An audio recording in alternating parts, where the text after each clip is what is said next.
We asked some friends of the Mindless Banter podcast to record our opening blurb for us. Can you guess who our opening voice was for this episode? Stay tuned till the end of the episode to find out who we asked to be our opening voice.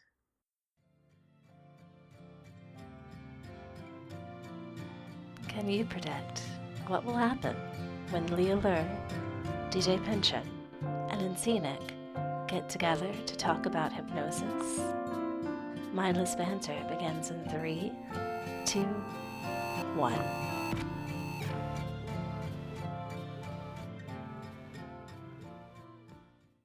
Hi, I'm Lee. I'm Noelle. I'm DJ. And welcome to episode number 4 of the Mindless Banter podcast. Today we'll be talking about, I don't know, what are we talking about? I think we're talking about mindfucks. I just wanted to make sure we were still doing that, since we all have different ideas of what a mindfuck actually is. Also, person who's in charge of uploading episodes, how many times can we get away with saying fuck before we get into trouble? Or how many times can we say mindfuck? Because that's one distinct word that is not the same as the other. So I have officially categorized us as explicit. So that's good. That will sadly reduce our monetization of our channel. But I don't think we were exactly doing much in the way of monetization. Were we doing this for money? No, purely the glory of it all. Yeah. So to do things in sort of reverse order from the way we normally do them, I just want to say that the file that I recommended we watch because the thumbnail said mindfuck, I lasted about 8 minutes before I had to turn it off, so I will not be contributing a lot to that conversation. So I was rather shocked that that's the one you chose, and I didn't realize that until I think earlier this morning that that's the one you actually chose, because I would have absolutely recommended an entirely different one.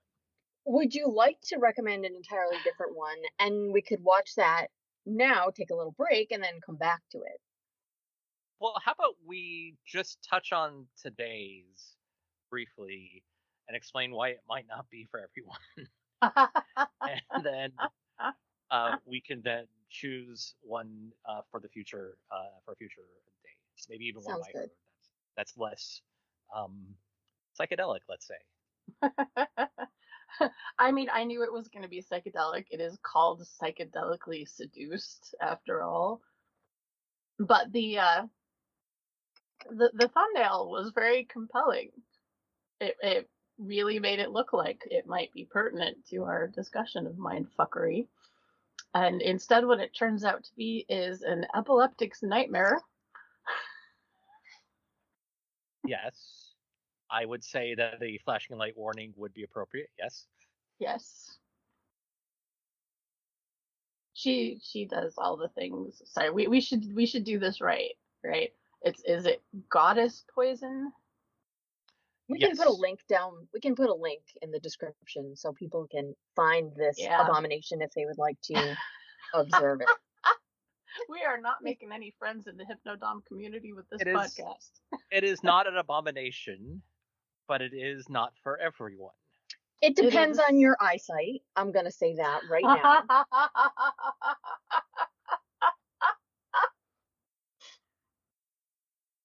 I mean, I the problem is that sometimes, like, it's hard to listen to the content if you can't get into the content. Are we starting out with a review of this particular file? I think we should just get it out of the way. Okay. Noelle, what did you hate most about this? I thought it would be nice if we talked about the things that, or if I talked about the things that I thought were effective. So I will say, at the risk of sounding like my mother, she's a very pretty girl. And you know that because you get to see most of her. Mm-hmm.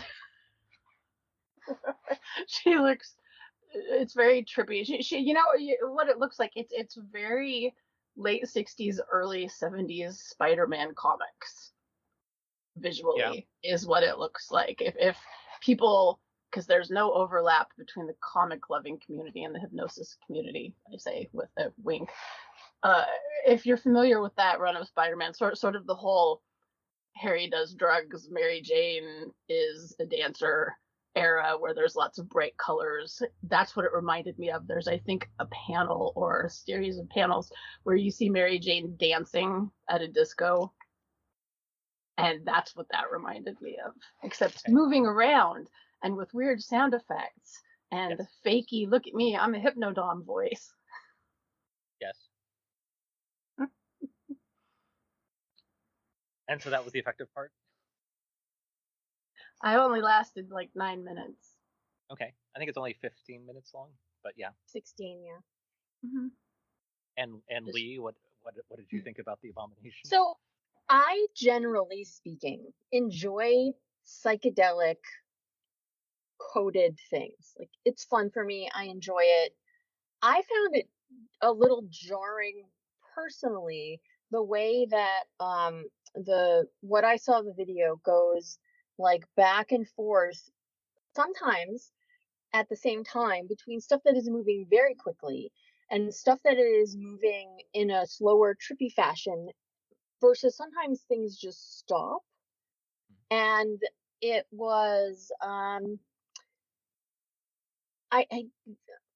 mean, is it my cup of tea anyway?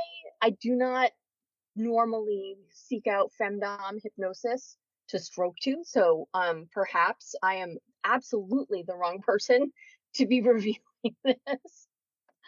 However, I did find some of her juxtaposed images. They were very entertaining.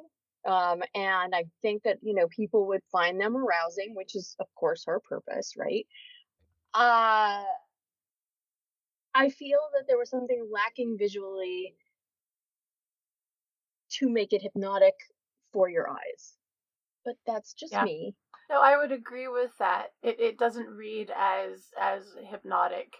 It reads as background. I don't know. I'm trying to say this in a way that doesn't make me sound foolish, because it is called Psychedelically Seduced. So it reads like somebody making a movie where they want to show a scene where the people involved are on acid, and so that's the visual that we get so that we understand what they're going through, which to me does not read hypnotically at all. Right.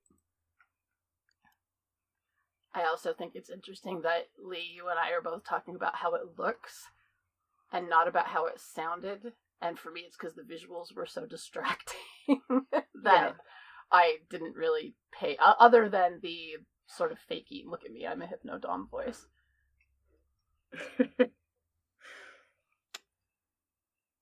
So, how am I going to put this? Let's say there is a fictional person who may have spent a weekend with a lady friend of theirs, and on the basis of this person's kinky relationship, they were okay with being potentially drugged with substances unknown as part of surprise, and then they were, the two of them then watched this particular video together.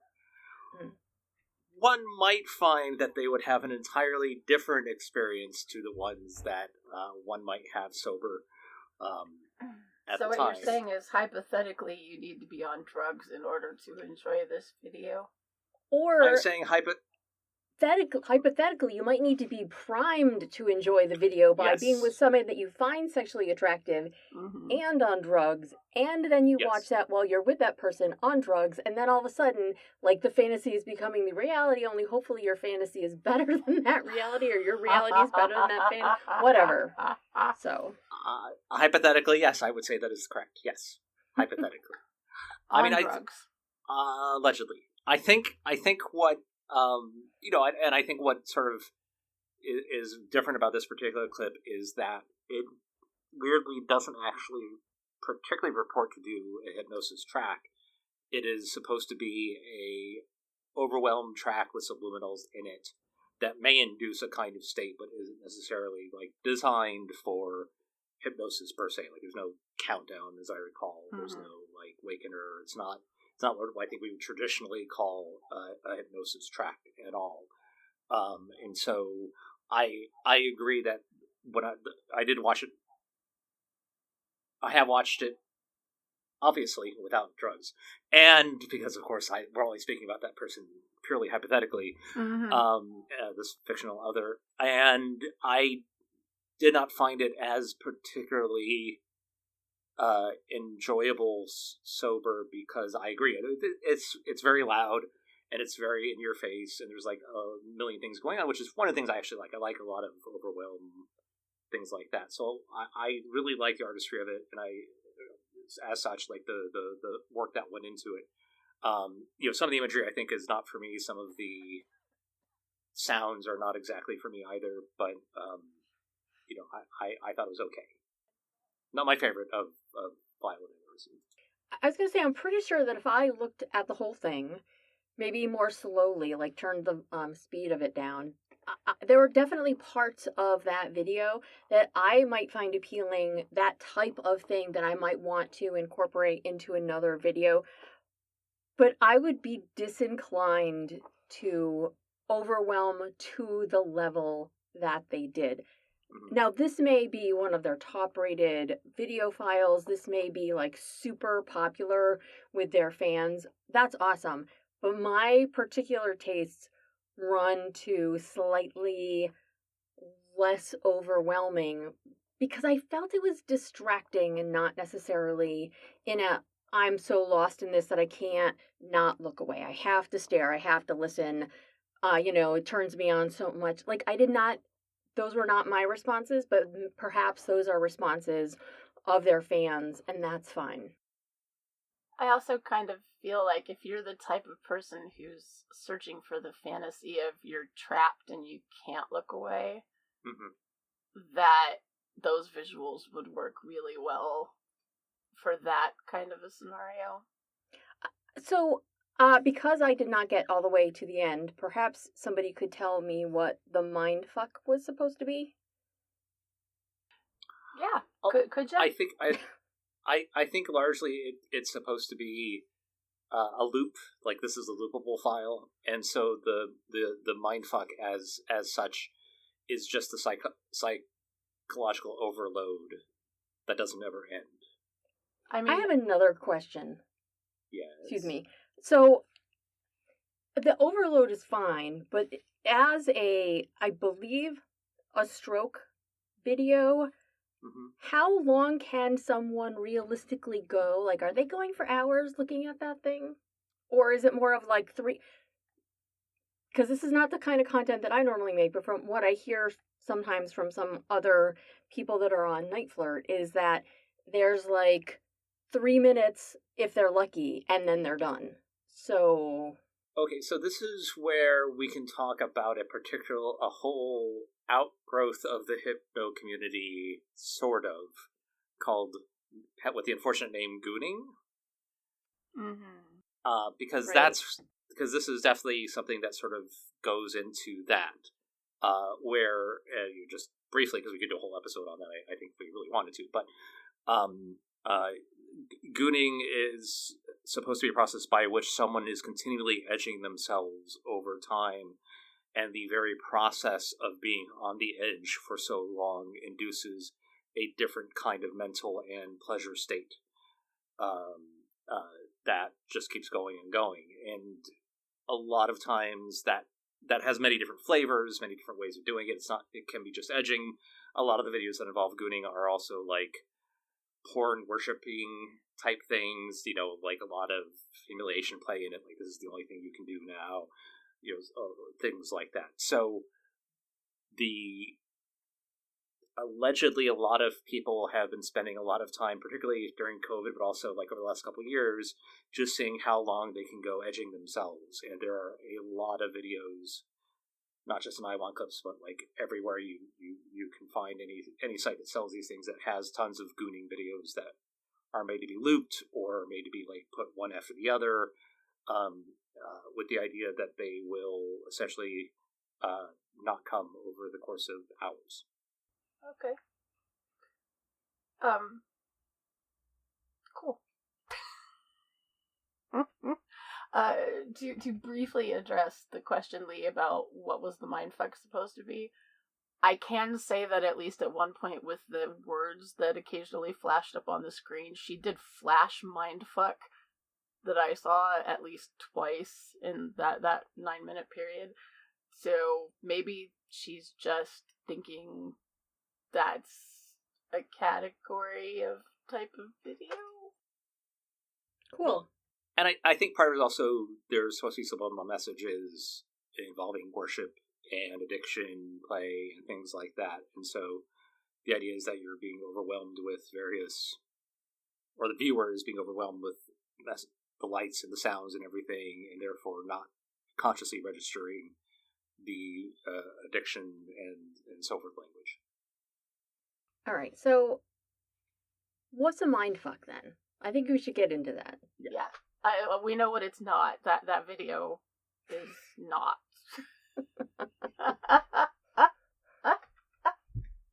Let's see. An imaginary act of sexual intercourse.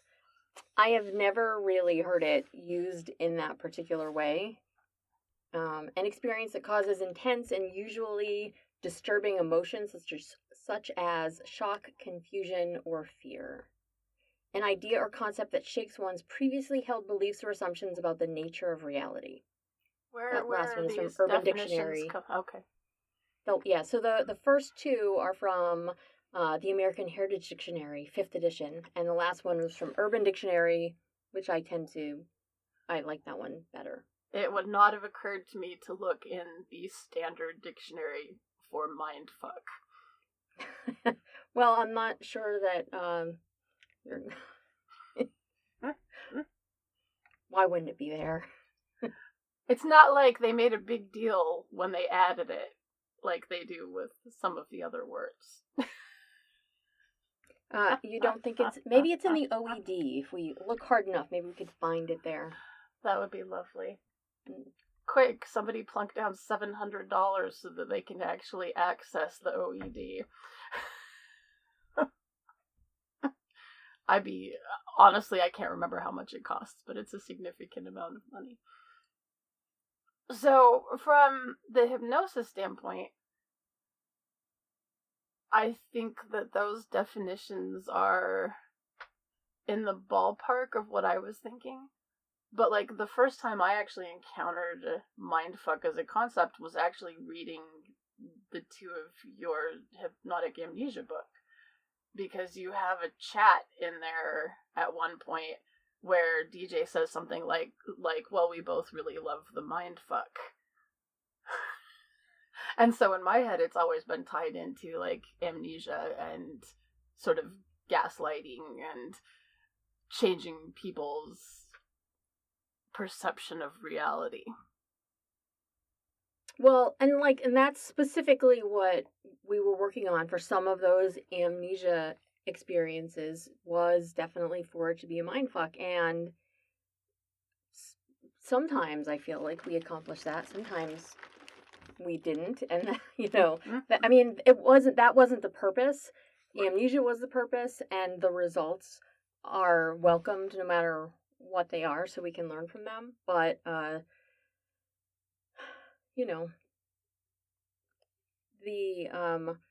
the more challenging something can be at the end, then, if it's different than what you thought you were going to get, right?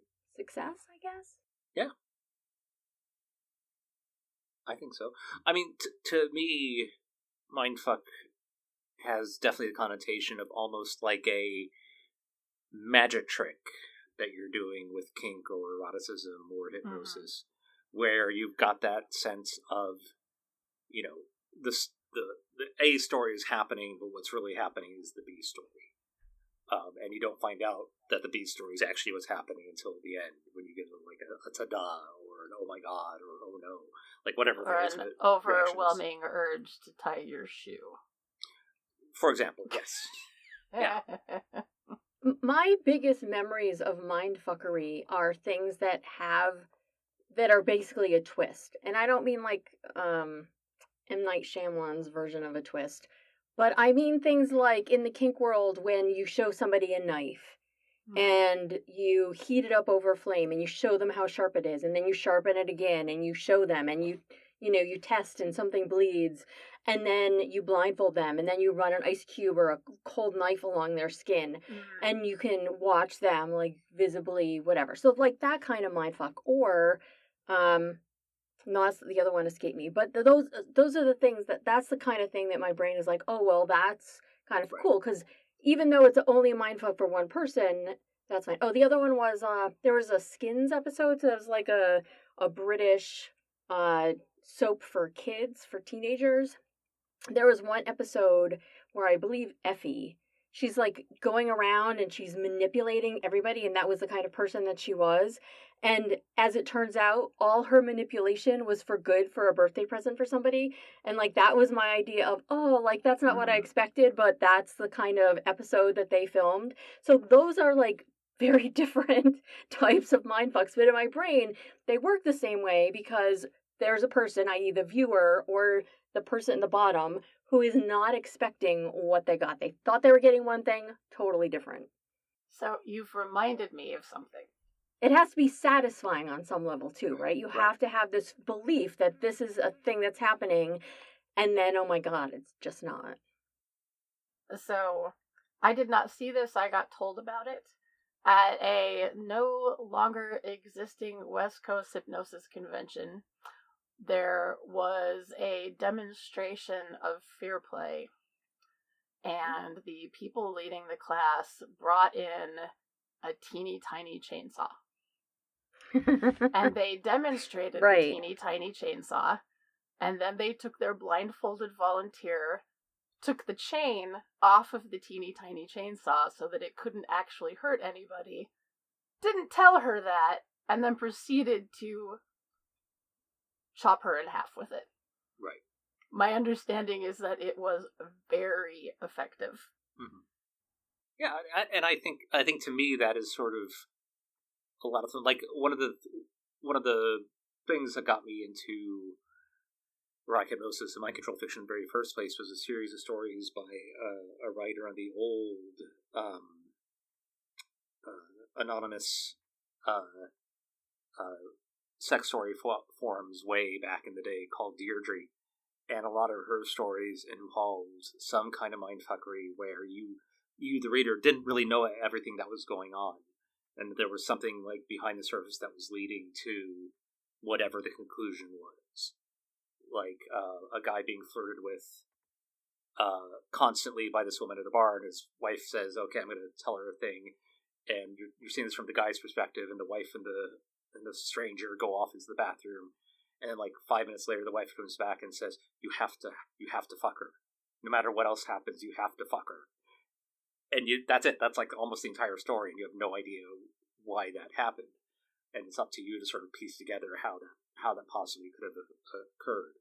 And I kind of like that sort of subversion of what you expect in an erotic type story, or scene, or what have you.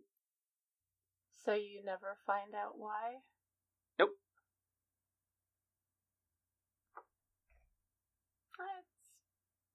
Okay. Yeah.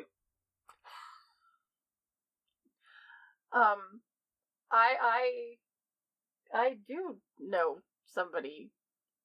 Let me rephrase that. We'll cut this part out. So that first definition of mindfuck,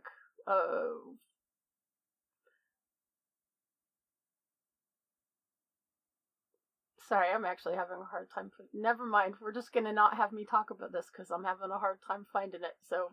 Well, by the way, I did also send you the OED definition of mindfuck, which has two separate ones. Yes. So, and they're from the 60s, which seems like an appropriate time, especially since we were just talking about psychedelics, to talk about mindfuck. So, why not?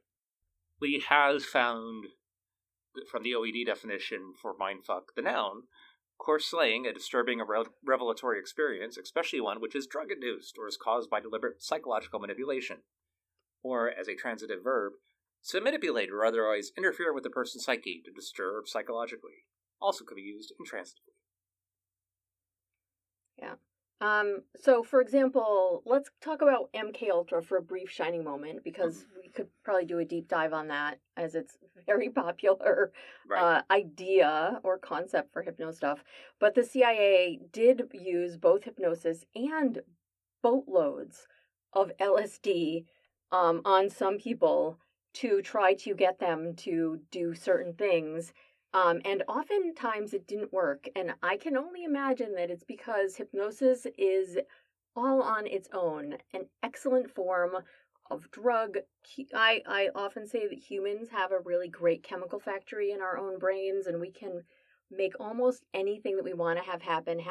You know, you can form a belief system about something in a very short period of time, and you don't necessarily need the LSD or the to make that happen, or whatever other drugs they were using. But so I feel like the CIA was definitely mind fucking a lot of people by lying to them about what they were doing, and much to the detriment of several people's lives.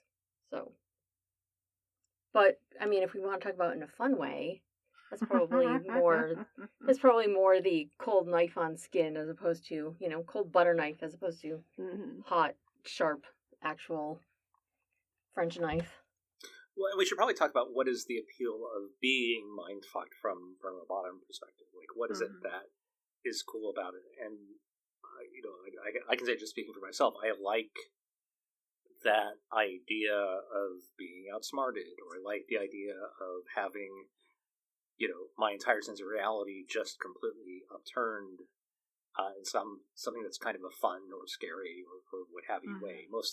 I mostly lean towards the fun and erotic end of things than the scary part of things. But there is something that is definitively leans into that feeling of loss of control that is very visceral in a way that you can't really get from other things. And I think, like, the closest I can come to it is like a magic trick where you actually are left with, how did they do that at the end?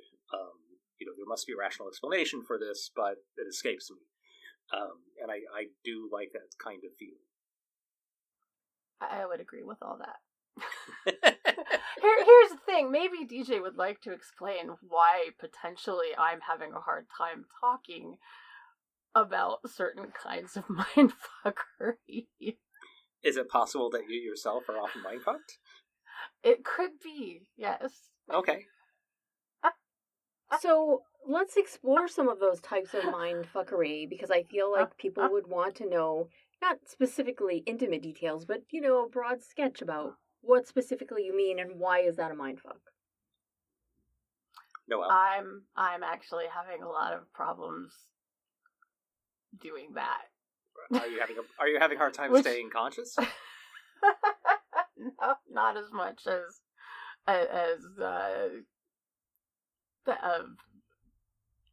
finding words. That's delightful. Yeah, I thought you would like that. It's delightful, but rather unfortunate for a long podcast. I know, and I did not anticipate this actually being an issue. And yet here we are.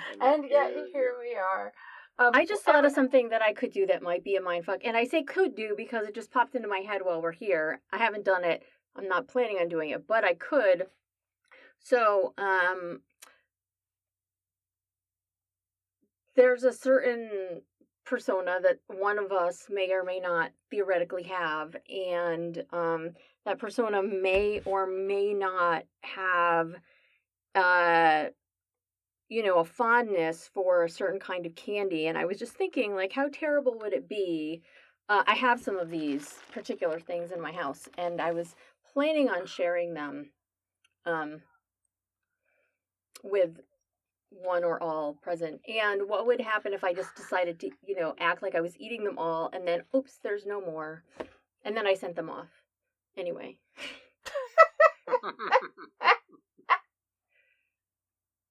I like it. That's not a mindfuck. Really long time to figure out what you were talking about.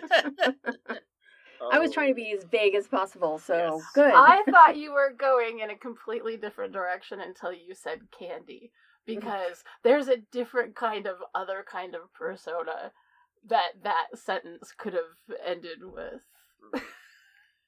That has nothing to do with candy. Has nothing to do with candy. Well, why don't we look at the community question we have from Linny Bee? That's a good idea. Change up topic. Change up the topic. Except we're sticking to the same topic.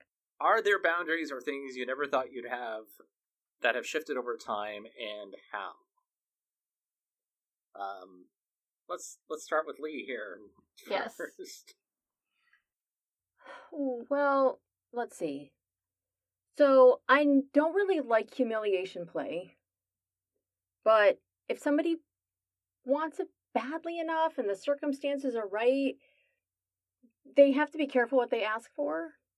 Also, I only do it for paid clients, but they really have to be careful what they ask for because they're probably not going to like it and they probably won't return.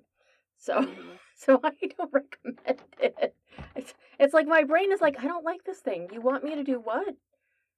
And like, it's not like it's a hard limit for me. It's just that I'm usually not in the mood to make that kind of content come out of my mouth. And so when I get to the place where I am happy to say that, I'm usually not in a very good mood. But I might be smiling, but I'm not usually in a very good mood. But the words that come out are not nice words. And you're not getting aftercare. And you just get to go away feeling like absolute shit because I have literally humiliated you about all the things that you never thought anyone would say. So that is sort of a hard limit because except in very rare circumstances. And let's see, what else? What have I changed?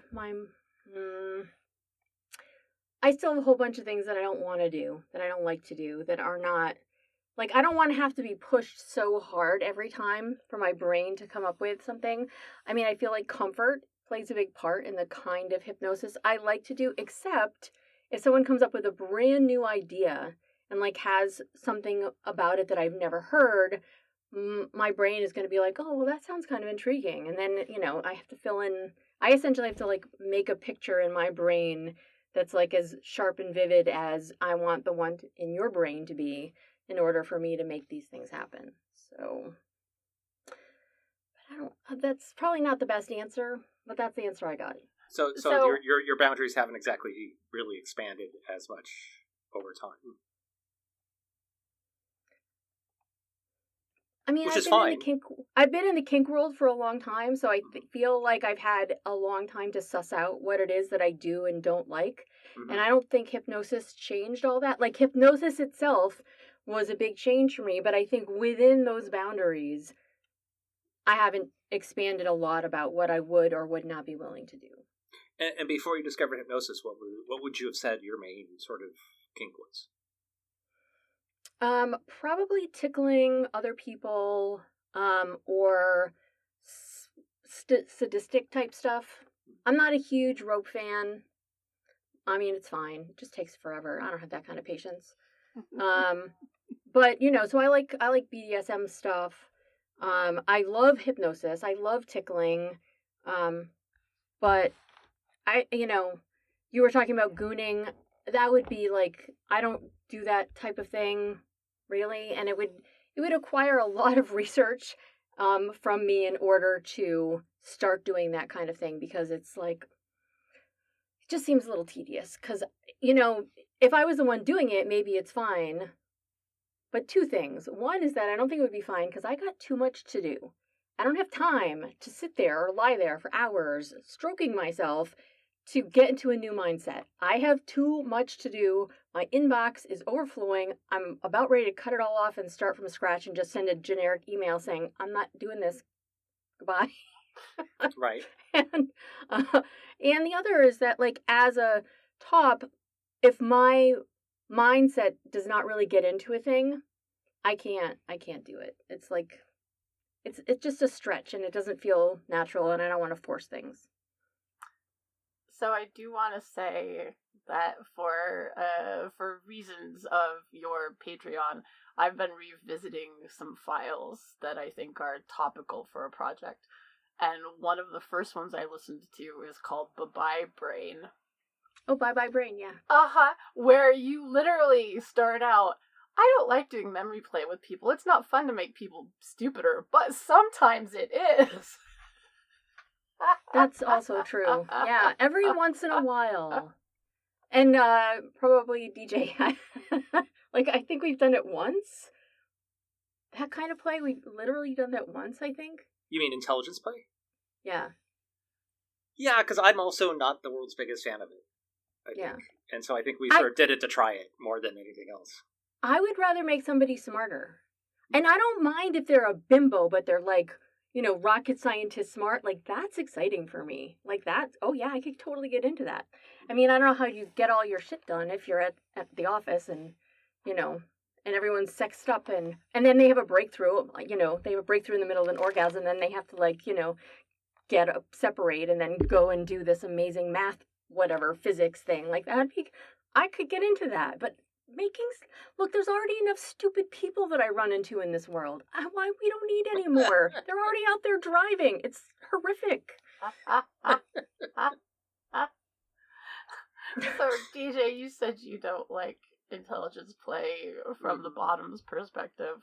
I feel like from a top's perspective, your opinion in this area may have changed over time. Yeah, well, I mean, I was thinking through when I first started versus now, what are some things that I've become not just comfortable with, but enjoyed. And I would say topping for intelligence play is one of those things that I have enjoyed a fair amount. I mean, I agree, I don't necessarily want someone to be mired in dumbness forever, but it's fun to get someone into that state and, you know, bring them out of that state after you've had fun with them.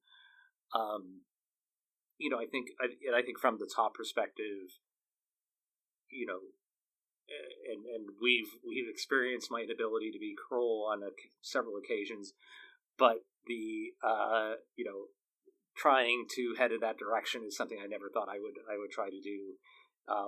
Whether I'm capable of is a whole other story for a different time.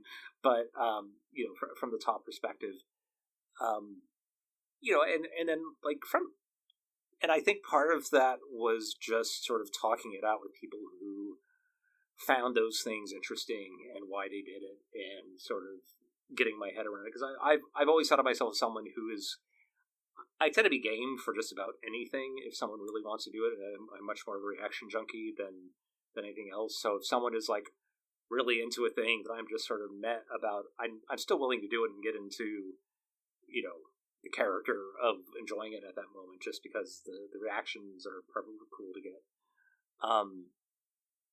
But I mean, like, from the bottom, I would say, you know, there are a few things that I thought never in a million years would have thought were enjoyable, like memory play. I mean, there's a whole book available from Amazon.com that delves into how I transformed from not liking the idea very much to really enjoying it. But, you know, I mean, also things like sounding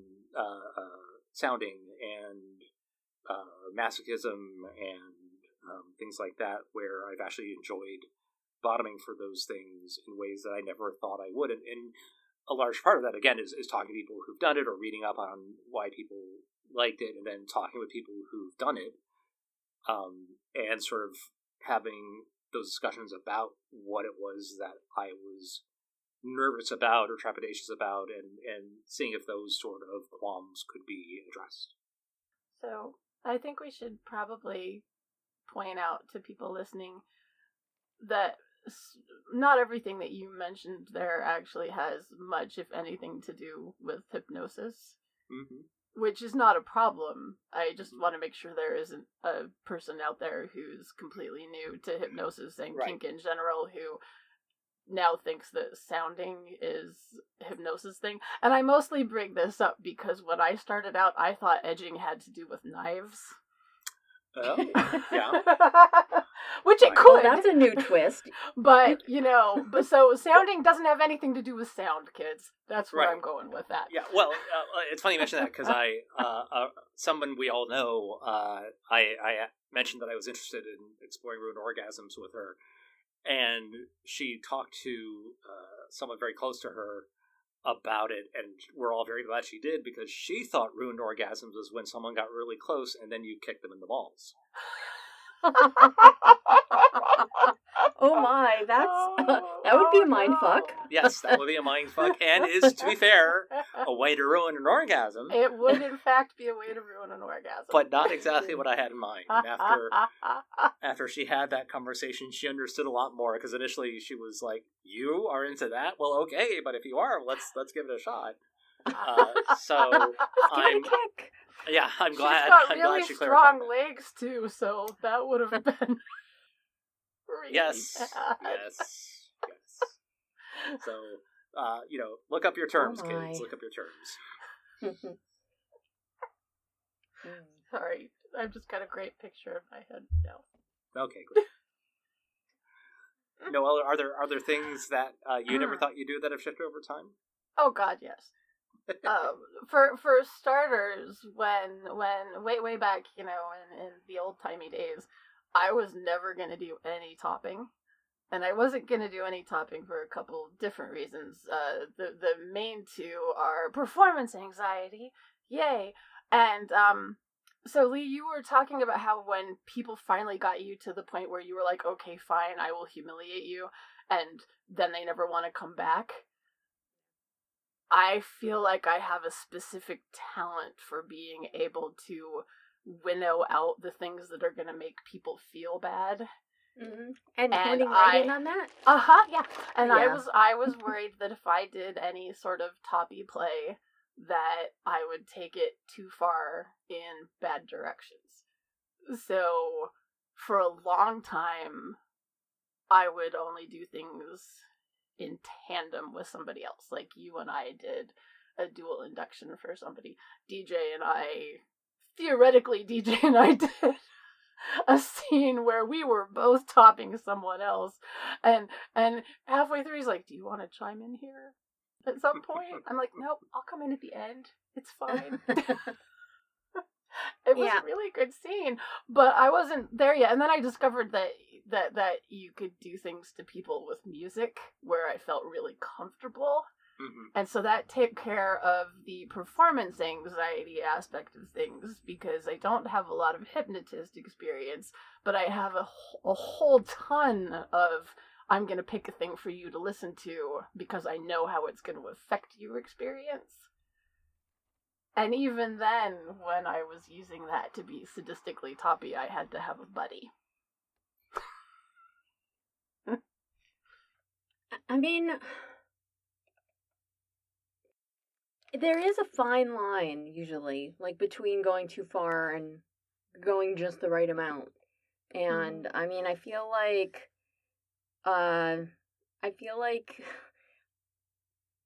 if somebody really wants a thing, like, I don't know if they really want a thing. You know, like, when I say that because if you want a thing, you usually want it and again and again and again. And you don't usually want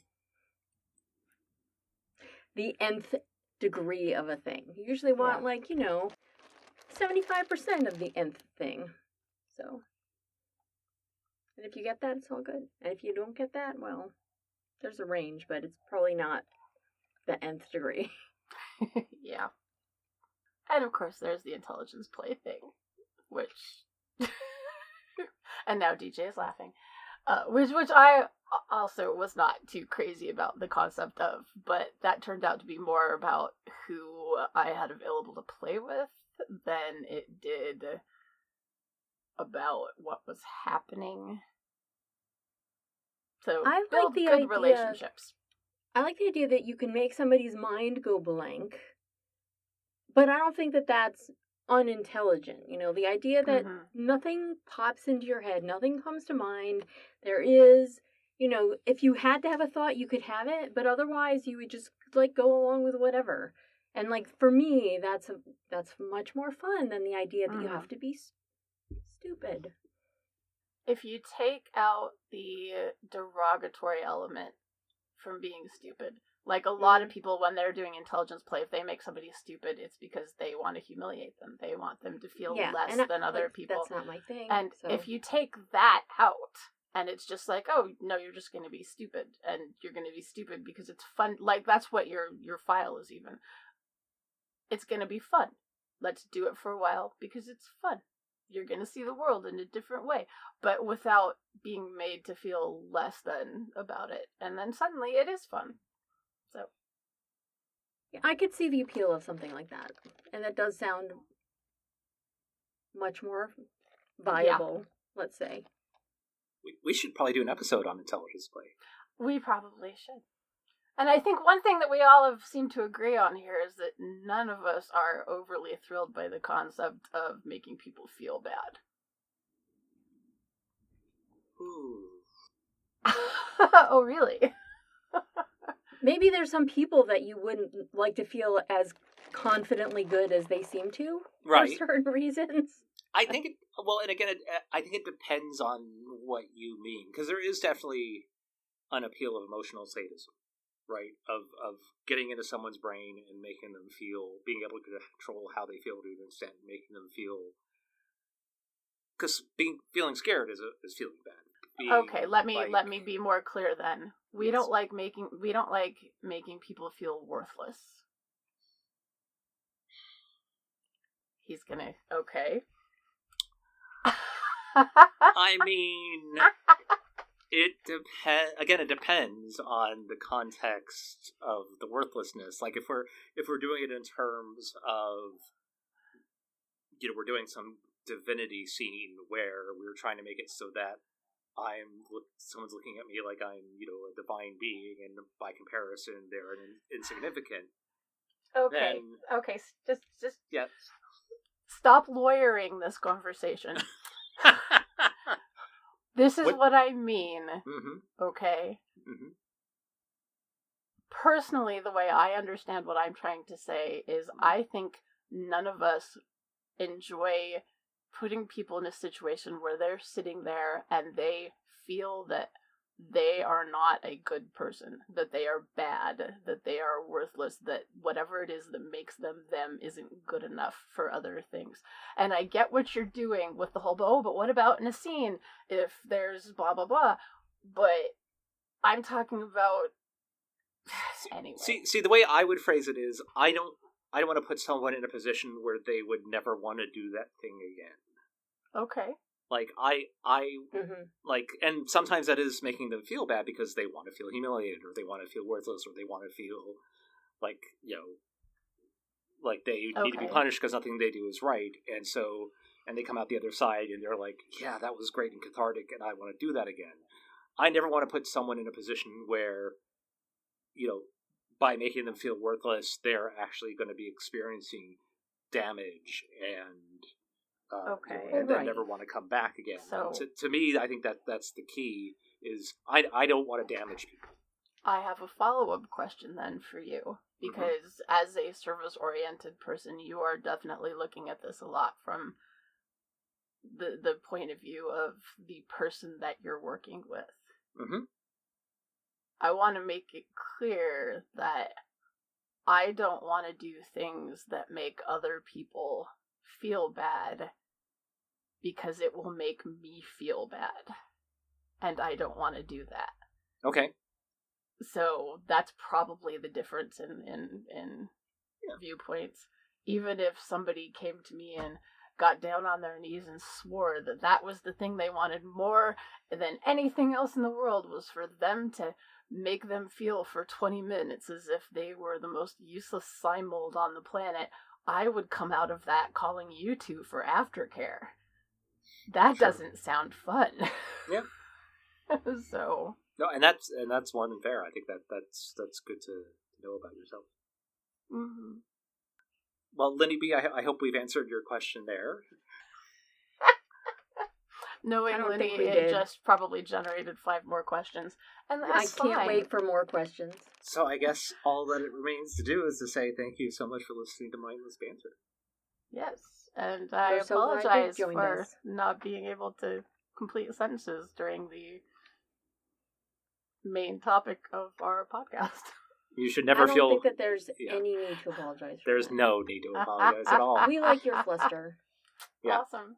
Wow, thanks. Yay. Thanks for listening, everybody. Yep. Have a great week. And if you're feeling a little entranced, time to wake up on 1, 2, 3. Did you figure out who our opening voice was? If you said it was Ella Enchanting, then you are correct. Please look in the description for more places where you can find the works of Ella Enchanting.